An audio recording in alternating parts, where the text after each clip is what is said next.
Alors bonjour, je vous lis un extrait du livre de Grégoire Pollet, son premier roman, Madrid ne dort pas. Et je vais commencer par le début, puisqu'on va passer 24 heures à Madrid. L'enregistrement ne durera pas 24 heures. Juste un petit extrait. On vend les billets de loterie dans les kiosques Once, qui ferment habituellement de 15 à 17 heures. Maintenant, sur la Glorieta Bilbao, il est 17h15 et visible devant les grandes vitrines du café commercial, les volets du kiosque sont encore baissés. Amparo Garcia de Sola n'est pas à l'heure. Elle se dépêche sur le trottoir de la rue Fuencarral, elle accélère encore l'allure et le rapide balayage de sa canne blanche ne suit pas. Un ouvrier de Telefonica en salopette jaune, du fond de sa tranchée, la tête dépassant juste le niveau du sol, la suit du regard.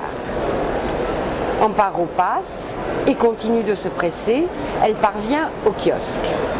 Amparo tâtonne, trouve la serrure, laisse tomber sa canne, s'énerve, perd ses moyens, mais finit par rentrer. Fernando Bernal, assis de travers dans le coin de la banquette, bien au chaud derrière la vitrine du café commercial, voit maintenant les volets se lever et le visage d'Amparo qui fait la moue.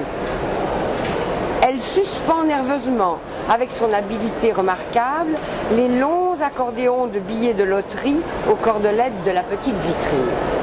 Elle s'agite, la tête rejetée en arrière, n'ayant aucune raison de la diriger vers ce que font ses mains. Ses lèvres bougent, il semble qu'elle parle, ou qu'elle chante, ou qu'elle s'énerve, probablement. Une douleur dans la poitrine soudain le préoccupe et Fernando Bernal dépose son verre de bière sur la petite table, se redresse sur la banquette, plisse le front et écrase sa cigarette. La rue est pleine de monde. Dans le café, les serveurs circulent entre les tables et les colonnes. Bernal reprend son verre, il le passe sur ses joues, sur son front, il ferme les yeux et la buée froide le refroidit. Il soupire, il les rouvre, 2 tables seulement ne sont pas occupées. Bernal aperçoit maintenant sur la banquette de l'autre mur, sous les glaces où la salle se redouble, le visage qu'il connaît.